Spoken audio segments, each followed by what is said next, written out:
Hello viewers, আসসালামু আলাইকুম। First Bangla ব্লকের রেগুলার অ্যানালাইসিস এবং আপডেটে আপনাকে স্বাগতম। আশা করি সবাই ভালো আছেন। তো আমরা আজকে ইউএসডি টেকনিক্যাল অ্যানালাইসিস করবো এবং ফান্ডামেন্টাল রিজনগুলো জানবো ইনশাআল্লাহ এই সপ্তাহের। তো আমরা আছি হচ্ছে ইউএসডির মান্থলি চার্টে।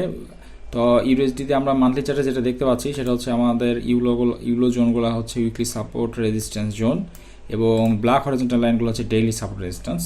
আমাদের সুবিধার জন্য ড্র করছি। আচ্ছা ভিউয়ার্স, তো প্রথমে মান্থলিতে আসলাম, কারণ হচ্ছে মান্থলিতে আপনাদের একটা বিষয় জানাতে চাই সবার প্রথমে। সেটা হচ্ছে দেখেন, মান্থলি ক্যান্ডেল আপনার যেটা শুরু হয়েছে এই মাসে, সেটা হচ্ছে শুরু হয়েছে আপনার 1060-এ এবং বর্তমানে অবস্থান করতেছে কিন্তু 875-এ।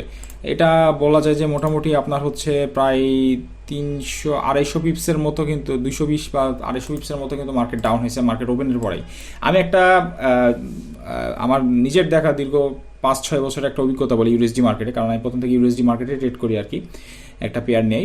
রিসেন্টলি অবশ্য মাল্টিপল কারেন্সিতে ট্রেড করছি, সেটা আলাদা বিষয়। তো যাই হোক, তো যেটা দেখা আমার বিষয় আর কি, সেটা হচ্ছে আপনার একটা ক্যান্ডেল যখন ক্রিয়েট হয়, সেটা যে কোনো টাইম ফ্রেম বলেন, H4 বলেন, মিনিটের টাইম ফ্রেম বলেন, বা D1 বলেন, মান্থলি বলেন, একটা বৈশিষ্ট্য হচ্ছে ক্যান্ডেল রিয়েল মুভমেন্টটা হয় হচ্ছে সেই টাইম ফ্রেম বা সেই ডিউরেশন। ধরেন যদি 1 ঘন্টার একটা ক্যান্ডেল যদি ধরেন ক্রিয়েট হয়, তাহলে 1 ঘন্টার ক্যান্ডেলের আপনি রিয়েল মুভমেন্টটা পাবেন 20 মিনিটের পর থেকে, মানে 20% বা 25 বা 30 বা 50% পরে তার রিয়েল মুভমেন্টটা দেখা যায়।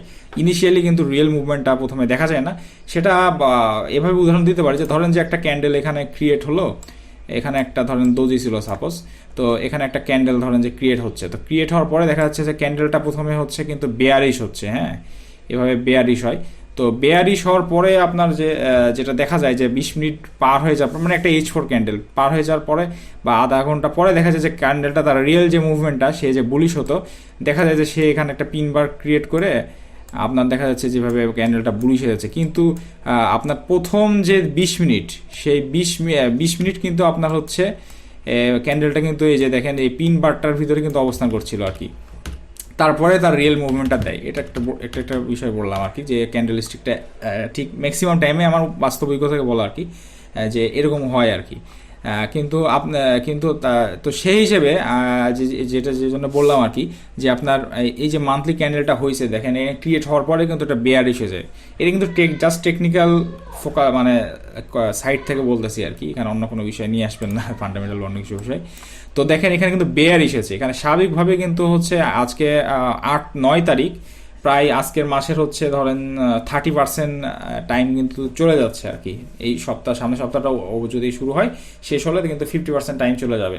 তো মার্কেট কিন্তু এখন সেই হিসেবে এখান থেকে একটা কারেকশন দিয়ে উঠে যেতে পারে। বলতেছি না যে এই মান্থলি ক্যান্ডেলটা হবে আপনার বুলিশ হবে, কিন্তু আমরা এক্সপেক্ট করতেছি যে মার্কেট হয়তো বা এখান থেকে উঠে এরকম একটা পর্যায়ে আসতে পারে, 1020 বা 1060-এর যে পর্যায়টা সেটা আসতে পারে, সেটা আমরা টেকনিক্যালি বলা যাচ্ছে। এবং আপনাদেরকে যদি দেখাই, পিছনে মান্থলিতে আছি, মান্থলি থেকেই দেখাই। আচ্ছা দেখেন, মান্থলিতে এর আগের যে মাসটা ছিল এটাই বলি, 1220-এ এটা ওপেন হয়েছিল এবং এটা কিন্তু বেয়ারিশ ওপেন হওয়া মাত্র বেয়ারিশ হয়ে মার্কেট কিন্তু চলে আসছিল 1810-এ। কিন্তু 810 থেকে মার্কেট কিন্তু আবার কারেকশন দিয়ে আপনার 1060-এ এসে ক্লোজ হয়েছে এবং 1060-এর পরে কিন্তু আমরা আবার এই ক্যান্ডেলটা দেখতে পাচ্ছি মান্থলি। তো এখানে একটা জিনিস দেখেন যে এটাও কিন্তু একটা কারেকশন দিচ্ছে। এখন আমরা যদি ছোট টাইম ফ্রেমে চলে যাই, D1 বা আপনার হচ্ছে এই H4 বা উইকলিতে গেলে কিন্তু এই বিষয়টা ক্লিয়ার হয়ে যাবে। তবে আমি যাচ্ছি না, ভিডিও বড় হবে, এই হচ্ছে বিষয়। যেহেতু ক্যান্ডেলস্টিকের বিষয়টা বুঝাচ্ছি, এই ভিডিওটা একটু বড় হবে, মোটামুটি 4-5 মিনিটে চাই যে অ্যানালিসিসটা শেষ করতে, কিন্তু একটু বড় হবে। যদি সময় থাকে অবশ্যই ধৈর্য নিয়ে দেখবেন। তারপরে এর প্রিভিয়াসলিও যদি আপনি দেখেন যে এটা হচ্ছে 2020 সাল, করোনা প্যান্ডেমিকের সময়। এই সময় তো তাই মার্কেট কিন্তু বেয়ারিশ মুভমেন্ট দেওয়ার পর একটা কারেকশন দিয়েছিল এবং দিয়ে উঠে গেছিল। জাস্ট এটা বুঝাচ্ছি যে মার্কেটের, আমি যে জিনিসটা প্রথমে বললাম, যে একটা ক্যান্ডেলস্টিক ফার্স্টলি ক্রিয়েট হওয়ার পরে কিন্তু যে মুভমেন্টটা দেয়, তার রিয়েল মুভমেন্টটা কিন্তু সে ক্যান্ডেলস্টিক 20% বা 30% সময় পরে যে কিন্তু রিয়েল মুভমেন্টটা দেয়। তো সেই হিসেবে আমাদের বর্তমান যে মান্থলি ক্যান্ডেলটা হচ্ছে আপনার ক্রিয়েট হয়েছে এবং মোটামুটি আমরা একটা সপ্তাহ পার হয়ে গেল, একটা উইকলি ক্যান্ডেল ক্লোজ হলো, তো এখনও কিন্তু আসলে সেই দেয় নেই। তো আশা করছি যে মার্কেট হয়তো এখান থেকে একটা সেই হিসেবে 980 বা আপনার 1020 পর্যন্ত একটা মার্কেট হয়তো বা দিতে পারে, কারেকশন দিতে পারে। এটা হচ্ছে মান্থলি ক্যান্ডেল অনুসারে। আচ্ছা, এটা একটা বিষয় ইয়ার্স। তারপর আরেকটা বিষয় আপনারা দেখবেন যে এখানে কিন্তু একটা ট্রেন্ড লাইন আছে আর কি। এখন ট্রেন্ড লাইনটা আমরা যে এটা যেহেতু মান্থলি, এখানে ফ্র্যাকশনটা অনেক বেশি হবে এখন এখানে আমরা দেখা যাচ্ছে যদি এর পিন বারের লোয়েস্ট পয়েন্ট থেকে ধরি, আচ্ছা পিন বারের লোয়েস্ট পয়েন্ট থেকে ধরে দেখি যেটা আছে, লোয়েস্ট পয়েন্ট থেকে ধরলে আমরা এরকম একটা পাচ্ছি, দেখে মনে হচ্ছে ক্লোজ করছে, কিন্তু যতক্ষণ না এই মান্থলি ক্যান্ডেলটা শেষ হবে ততক্ষণ বলতে পারবো না যে আসলে এই ট্রেন্ড লাইনটা ক্লোজ করলো কিনা, এই হচ্ছে বিষয়। তো আমরা এখানে একটা জিনিস করতে পারি, সেটা হচ্ছে আমরা এখানে লাইন চার্টকে নিয়ে আসতে পারি ক্যান্ডেলিস্ট ট্রেন্ড লাইন ড্র করার জন্য, এটা সবচেয়ে বেস্ট। আচ্ছা দেখেন লাইন চার্টকে নিয়ে আসছি, লাইন চার্টকে যদি নিয়ে আসি, লাইন চার্ট খেয়াল করলে কিন্তু আমার মনে হচ্ছে যে মার্কেটের ট্রেন্ড লাইন খুব ভালোভাবে ব্রেক করছে। যদি ব্রেক করে তাহলে খুব ভালো, মার্কেট হয়তো বা আমরা আবারও হচ্ছে 1.06 বা 03 দিকে চলে আসবে, বা দেখতে পাবো আর কি। আর ক্যান্ডেলস্টিক ফলো করলে কিন্তু আমরা দেখতে পাচ্ছি যে এটা হয়তো বা ব্রেক 80% করে ফেলছে বা করেনি, এরকম একটা পজিশনে আছে যদি পিন বারগুলাকে যদি আমরা করি আর কি, যোগ করে দেখা যায়।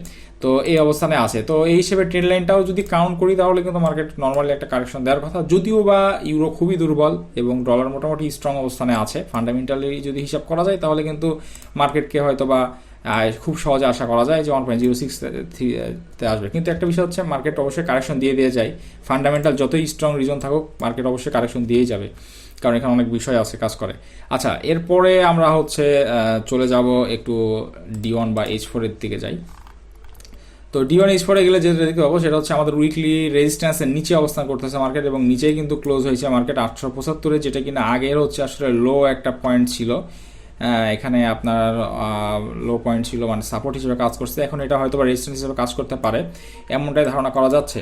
তো আপনার হচ্ছে এখানে যদি আরেকটা বিষয় দেখা যায় যে এখানে গত যে আপনার এটা হচ্ছে গত 4 মার্চে হচ্ছে আপনার এখান থেকে মার্কেট রিটেস্টমেন্ট করছিল, আবারও কিন্তু একই স্থানে আছে, এটা একটা বিষয়। যদি এই ব্লকটাকে বা এই সাপোর্টটাকে নিচে কিন্তু যে D1 সাপোর্ট দেখতে পাচ্ছেন 809, এটাকে যদি আসলে মার্কেট ব্রেক করে ফেলে তাহলে হয়তো বা এর নিচে 720 বা 750 অথবা 1.06 উইকলি যে সাপোর্ট আছে সেখানে আসবে বলে মনে হচ্ছে। কিন্তু প্রথমে বলে রাখলাম যে মার্কেট কিন্তু একটা কারেকশন দেওয়ার সম্ভাবনা আছে মান্থলি ক্যান্ডেল অনুসারে আর কি, এটা একটা বিষয় আমাদের মনে রাখতে হবে। এরপরে ভিউয়ার্স আমরা জানি যে ওভারঅল দেখে বোঝা যাচ্ছে ইউএসডি মার্কেট ওভারসোল্ড পজিশনে আছে, এই কারণেও কিন্তু একটা কারেকশন দেওয়ার খুবই বেশি সম্ভাবনা। তবে বিষয়টা এমন হতে পারে, সেটা হচ্ছে যে আপনার দেখা গেল আপনার মার্কেট এখানে উইকলি ওপেন হওয়ার পরে হয়তো বা কিছুটা ডাউন ট্রেন্ড মুভমেন্ট করলে এবং এখান থেকে হয়তো বা মার্কেট উঠে রিট্রেসমেন্ট দিচ্ছে, কারেকশন দিচ্ছে, এবং সেটা 1060 বা 920 এরকম জোন পর্যন্ত আসতে পারে বলে মনে হচ্ছে। যদি আবার এরকম হয় যে মার্কেট এই যে উইকলি সাপোর্ট আছে, সাপোর্টটা যদি ব্রেক না করতে পারে, এর ভিতরে অবস্থান করে, তাহলে হয়তো বা মার্কেটকে আমরা নিচে দেখতে পারবো। এই কারণে আমার মনে হয় যে আমাদের অপেক্ষা করা উচিত শর্ট পজিশন নেওয়ার জন্য এবং কারেকশনের জন্য অপেক্ষা করা উচিত। আমরা মার্কেট ওপেন হওয়া মাত্রই যেন শর্ট নেওয়াটা আমার কাছে রিস্ক মনে হচ্ছে, কেউ এখান থেকে শর্ট পজিশন নেওয়াটা আসলে রিস্কি হয়ে যাচ্ছে আর কি। বেস্ট হয় যে আমাদের অপেক্ষা করা এবং এই পজিশনগুলো থেকে যদি আমরা শর্ট নিতে পারি, যেহেতু ফান্ডামেন্টালি ইউরো দুর্বল আছে সেই কারণে আমাদের আসলে লোয়ার হাই পজিশন থেকে শর্ট নেওয়াটা সবচেয়ে ভালো হবে।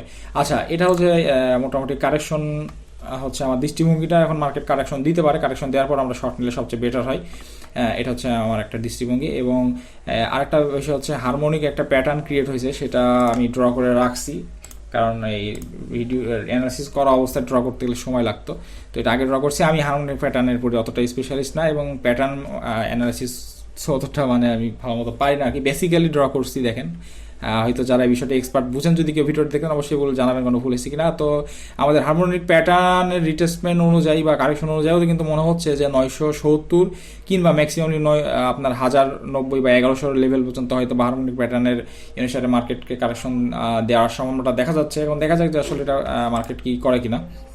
আচ্ছা এবার ফান্ডামেন্টাল রিজনের দিকে যাই। ফার্স্টলি আমরা হচ্ছে তার আগে ইটা দেখে নেব ট্রেন্ড লাইনের কি অবস্থা। ডলার, এটা হচ্ছে ডলার, দেখেন ডলারের হচ্ছে ভেরি স্ট্রং অবস্থানে আছে, ম্যাক্সিমাম কারেন্সির সাথে ডলার স্ট্রং আপ ট্রেন্ডে আছে, এবং ইউরো কিন্তু স্ট্রংলি হচ্ছে ইউরো কিন্তু আসলে ভেরি উইক অবস্থানে আছে, খুবই দুর্বল অবস্থান আছে। তো মার্কেটে যখন এরকম একটা অবস্থা যে একটা 100 একটা একবারে জিরো অবস্থানে চলে গেছে, তো এরকম হলে কিন্তু অবশ্যই মার্কেটে একটা কারেকশন আসবে, এখান থেকে বোঝা যাচ্ছে যে কারেকশন দেওয়ার সময়টা খুবই বেশি। আচ্ছা এরপরে হচ্ছে আমরা ইকোনমিক্যাল ডাটার দিকে তাকাই। ইকোনমিক্যাল ডাটা হচ্ছে সোমবারে তেমন কোনো নিউজ নাই, মঙ্গলবার 12 এপ্রিলে আছে জার্মানির জিও সেন্টিমেন্ট, তারপরে আমেরিকার আছে হচ্ছে কনজিউমার প্রাইস ইন্ডেক্স, ইনফ্লেশন আরও বেড়ে যাবে এরকম একটা ফোরকাস্ট করা হয়েছে, সেটা দেখা যাক। আচ্ছা, এরপরে আপনার হচ্ছে এটা কত বুধবার 13 এপ্রিল, 13 এপ্রিলে পিপিআই আছে, পিপিআই আছে হচ্ছে একটু ইম্পর্টেন্ট মোটামুটি। এরপরে আছে আপনার 14 এপ্রিলে আছে ইন্টারেস্ট রেট ডিসিশন, যেটা সবচেয়ে বেশি গুরুত্বপূর্ণ এই সপ্তাহের, এবং হচ্ছে আপনার আমেরিকার আছে initial jobless claim, core retail sales. তো এখানে সবচেয়ে বেশি যেটা সবার দিকে নজর থাকবে ইন্টারেস্ট রেট ডিসিশন এবং ইসিবির প্রেস কনফারেন্সের দিকে। তারা যদি হকিশ কমেন্ট করে তাহলে হয়তো বা ইউরো আরও ভালো পরিমাণে একটা মুভমেন্ট দিতে পারে, বুলিশ হতে পারে বা কারেকশন দিতে পারে। তো বৃহস্পতিবারের আগ পর্যন্ত আশা করতেছি যে হচ্ছে মার্কেট খুব সম্ভবত আপনার হচ্ছে এরকম একটা জোনের ভিতর অবস্থান করবে, হয়তো 1.06 বা 06-এর দিকে হয়তো বা দেখতে পারবো না যত ইসিবির প্রেস কনফারেন্স। যদি ইসিবি প্রেস কনফারেন্স থেকে ভালো কিছু না প্রত্যাশা পায় তাহলে হয়তো বা মার্কেট ডাউন হতে পারে, এবং এর ভিতরে আরও ফান্ডামেন্টাল কিছু রিজন যদি কাজ করে সেটার কারণেও হয়তো মার্কেট হতে পারে। এবং আশা করা যাচ্ছে যে ইসিবি হয়তো বা রেট হাইক করতে পারে, এরকমটাই সন্দেহ করা হচ্ছে। এবং ড্যান্সেক ব্যাংকের একটা মন্তব্য আছে, তারা বলছে যে রেট হাইক সেপ্টেম্বর অক্টোবরের দিকে আরও 2 দফা হয়তো বা করবে ইসিবি। এবং আপনার হচ্ছে তাদের কথা হচ্ছে যে ইসিবি রেট হাইক করলেও মার্কেট আপনার হচ্ছে 1.05 এই বছরে একবার টাচ করবে, তারপরে যেখানে যাওয়ার যাবে। আর রাশিয়া ইউক্রেন আপডেটে যদি দিকে তাকায় তাহলে আপনার হচ্ছে রাশিয়া ইউক্রেনে আরও সৈন্য সংখ্যা বৃদ্ধি করতে চাইছে, এবং ইউক্রেন থেকে বলা হয়েছে যে তারা হচ্ছে রাশিয়ার উপরে তেলের নিষেধাজ্ঞা চায়, তেল যেন আমদানি বন্ধ করা হয়। তো এরকম একটা মিশ্র অবস্থার মধ্যে দিয়ে যাচ্ছে এবং বরাবরই ইউরো দুর্বল হচ্ছে। এবং এর সাথে সাথে আর একটা জিনিস জানেন হয়তো বা, ফ্রান্সে আজকে হচ্ছে নির্বাচন চলতেছে, সেটার একটা ইম্প্যাক্ট পড়বে। সর্বোপরি বলা যায় যে ইউরোর আসলে ফান্ডামেন্টালি খুঁটি এখন দুর্বল অবস্থানে আছে। আর ডলার মোটামুটি শক্তিশালী, কিন্তু ডলারও মুদ্রাস্ফীতির একটা ঝামেলার ভিতরে আছে সহ আরও কিছু প্রবলেমের কারণে কিন্তু ডলারও খুব বেশি শক্তিশালী বলা যাচ্ছে না, কিন্তু ইউরোর সাথে ডলার শক্তিশালী। তো আমার মনে হয় আমরা হয়তো বা ইউরোএসডি মার্কেট কারেকশন অপেক্ষা করতে পারি। ইনিশিয়ালি আমরা 980 থেকে হয়তো বা শর্ট এন্ট্রি নিতে পারি, অবশ্যই নিজেদের অ্যানালিসিসের সাথে, এটা আমার কোনো ফিনান্সিয়াল অ্যাডভাইস না। এরপরে আমরা নিতে পারি 1100 লেভেল থেকে, তারপরে আপনার হচ্ছে 1180-90 এরকম লেভেলগুলো থেকে শর্ট এন্ট্রি দিতে পারে। কিন্তু এখন যেখানে আছে এখান থেকে আপনার হচ্ছে শর্ট এন্ট্রি নেওয়াটা আমার কাছে রিস্ক মনে হচ্ছে। তবে আপনারা নিতে পারবেন এখান থেকে শর্ট এন্ট্রি যদি দেখেন যে মার্কেট কিনা আপনার এই যে ডেইলি যে সাপোর্ট আছে, এই সাপোর্টটাকে যদি ব্রেক করে 800 নিচে চলে আসে বা ব্রেক করে যদি টেস্ট করে, তাহলে হয়তো এখান থেকে আমরা শর্ট এন্ট্রি নিতে পারি। এই তো মোটামুটি ছিল আপনার ইউএসডি টেকনিক্যাল আপডেট। অবশ্যই সবাই ভালো আছে, যদি কোনো মন্তব্য থাকে অবশ্যই মন্তব্য করে যাবেন এবং আপনার ট্রেডার বন্ধুদের সাথে অবশ্যই ভিডিওটি শেয়ার করবেন। তো সবাই সুস্থ থাকবেন, শেষ করছি। আসসালামু আলাইকুম।